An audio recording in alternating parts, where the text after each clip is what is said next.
Hello everyone, स्वागत है आपका हमारे यूट्यूब चैनल पर। और आज हम चर्चा करेंगे क्योंकि अभी जस्ट ही एग्ज़ाम चल रहे हैं आपके स्कूल व्याख्याता भर्ती 2024 के, और वो ख़त्म भी होने वाले हैं कुछ दिनों में। और उसके बाद बालकों के मन में एक दुविधा रहती है कि अभी हमारे सामने फर्स्ट ग्रेड का एग्ज़ाम होने के बाद सेकंड ग्रेड का एग्ज़ाम भी है आरपीएससी की तरफ से, और थर्ड ग्रेड का एग्ज़ाम भी है। तो यहाँ सबसे बड़ी समस्या ये है कि अब तैयारी हम फर्स्ट सेकंड ग्रेड की करें या थर्ड ग्रेड की करें। तो देखिए, अभी स्कूल व्याख्याता भर्ती 2024 ये तो क्या होने वाली है, समाप्त होने वाली है। अब सबसे बड़ी दुविधा क्या है, क्या बालक को सेकंड ग्रेड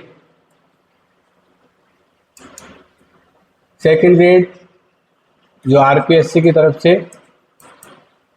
एक भर्ती होगी और एक होगी आपके थर्ड ग्रेड, ठीक है।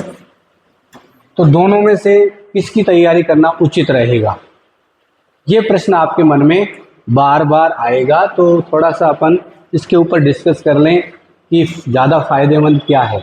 एक तो मैं आपको बताऊं, देखिए सेकंड ग्रेड का एग्ज़ाम सितंबर में फिक्स है। कब फिक्स है? सितंबर में, ठीक है। और इसका एग्ज़ाम है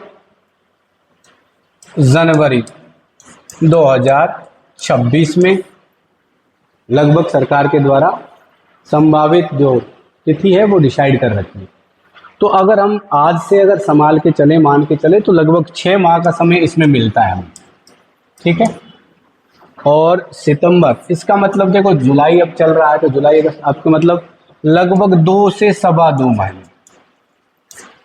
तो अब एक तो ये बात ध्यान रखना है, जिन बालकों ने बिल्कुल भी अगर सेकंड ग्रेड की तैयारी नहीं की है तो उनके लिए मैं सजेस्ट करूंगा कि उनको इसकी तैयारी नहीं करनी।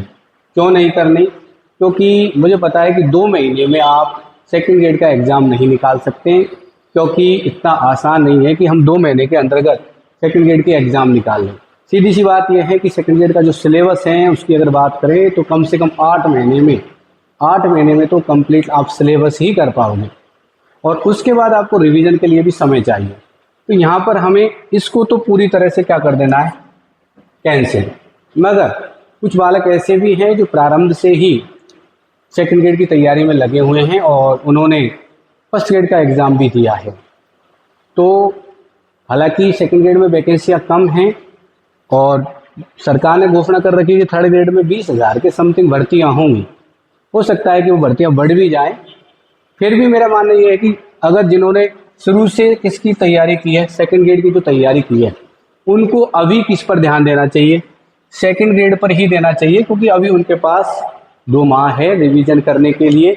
और उसके बाद भी कुछ सिलेबस कॉमन होता है, लगभग ये मान के चलो कि 40-50% सिलेबस सेकंड ग्रेड और थर्ड ग्रेड का कॉमन होता है। तो उस हिसाब से मेरा मानना ये है कि अगर आप इसकी एग्ज़ाम देने के बाद इसकी भी अगर तैयारी करते हो तो आपके पास सफिशिएंट टाइम है, यानी कि 4 महीने का समय और बचता है। तो उस हिसाब से आप इसकी भी तैयारी बाद में कर सकते हो, मगर पहले आपको फोकस किस पे करना है, इस पे करना है। अब दूसरी बात, जिन बालकों ने 1% भी सेकंड ग्रेड की तैयारी नहीं की है, उन्हें तो करना ही नहीं है। जो शुरू से सोच के चल रहे हैं, जिनका रीट क्लियर हो गया, रीट प्री क्लियर हो गया कि मुझे तो थर्ड ग्रेड का एग्ज़ाम देना है, पहले थर्ड ग्रेड में अपनी जगह बनानी है, तो उनको सजेशन यही है कि वो इसके चक्कर में बिल्कुल ना पड़े कि बस पहले अपन सेकंड ग्रेड देख लें फिर थर्ड ग्रेड देख लेंगे। नहीं, आप जिस गोल को पहले से ही, जो लक्ष्य आपका है, जिसे फिक्स कर चुके हैं, आप उस पर ध्यान दें। तो आपके पास 6 महीने हैं, आराम से तैयारी करिए।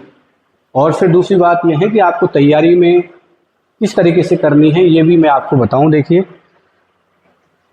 तैयारी करने के लिए परीक्षा की क्या करनी है, तैयारी, परीक्षा की तैयारी करनी,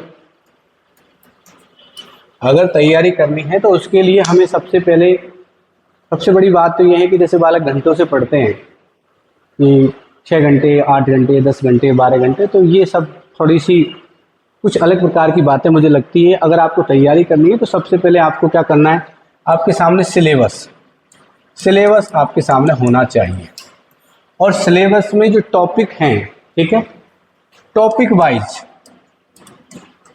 वाइज हमें क्या करनी है, तैयारी।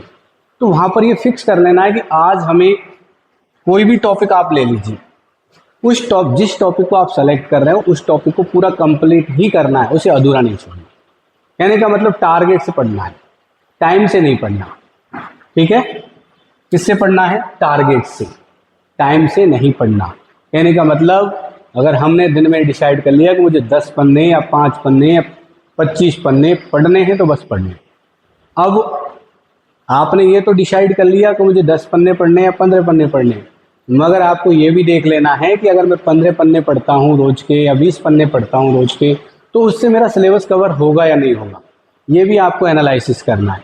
आपको जैसे 6 महीने थर्ड ग्रेड के एग्जाम में बचे, तो 6 महीने में लगभग 180 दिन होते हैं। कितने? 180, मोटा मोटा चले तो 180 दिन होते हैं। हमें इन 180 दिन में संपूर्ण सिलेबस को बांट लेना, ठीक है, और उसके अकॉर्डिंग ही हमें क्या करनी है? तैयारी। अब इसमें केवल ये नहीं है पढ़ना ही नहीं है, पढ़ने से कुछ नहीं होगा या आपने केवल पढ़ लिया और पढ़ने से सिलेक्शन हो जाएगा, नहीं। पढ़ने के बाद इन्हीं 180 दिन में आपको उसका रिवीजन भी करना है, क्योंकि रिवीजन नहीं करोगे तो आपके वो जो भी आपने पढ़ा है वो परमानेंट नहीं रहेगा। क्योंकि जैसे जैसे हम आगे बढ़ते हैं तो हमारे दिमाग से चीज़ें निकलना शुरू हो जाती है। इसलिए हमें करना क्या होगा? पढ़ना तो है, मगर उसके साथ साथ जो पीछे का पढ़ा है उसका रिवीजन करते हुए भी चलना है। बिना रिवीजन के संभावना बहुत कम है। ठीक है, अब देखिए पेपर का स्टैंडर्ड क्या है। आजकल जो फर्स्ट ग्रेड में मैंने देखा बहुत ही अलग प्रकार का, मतलब एक तरीके से ट्रेंड चेंज कर दिया। थ्योरेटिकल टाइप के प्रश्न दे रहे हैं आजकल, कोई फैक्चुअल टाइप के प्रश्न आ नहीं रहे हैं। तो हमें ज़्यादा से ज़्यादा फोकस करना है किताबों पर। कोचिंग के नोट्स से हट करके हमें कुछ किताबें भी जो सेलेक्टेड हों, जैसे हिंदी ग्रंथ अकादमी की जो बुक्स हैं, ऑथेंटिक बुक्स हैं, उनको हम परचेज कर लें और उनमें according to syllabus topic wise उनका बारीकी से, मतलब थोड़ा सा उनको विस्तार से पढ़ते चलें, जिससे कि उनका कंसेप्ट हमारे मन में बैठ जाए। क्योंकि आजकल फैक्चुअल पढ़ने से, फैक्ट पढ़ने से काम नहीं चल रहा है, क्योंकि फैक्ट आप पढ़ लोगे तो प्रश्न का आंसर नहीं दे पाओगे। क्योंकि आजकल जो प्रश्न बन रहे हैं या तो कथन निष्कर्ष से बन रहे हैं या फिर असत्य क्या है ऐसा पूछा जा रहा है आपसे, तो ये ध्यान देना है। ठीक है, तो अब आप किस तरीके से पढ़ना है और फर्स्ट ग्रेड एग्जाम के बाद हमें थर्ड ग्रेड की तैयारी करनी है या सेकंड ग्रेड की करनी है, वो सब मैं आपको बता चुका हूँ। थोड़ा सा ध्यान देके इस बात पर अमल करें, और जो मेरी जानकारी आपको मैंने साझा की है, जितना मेरा अनुभव है, उसके आधार पर अगर आपको अच्छा लगता है तो ये जो वीडियो है अपने मित्रों में शेयर करें, ज़्यादा से ज़्यादा लाइक करें, सब्सक्राइब करें चैनल को। जय हिंद, जय भारत।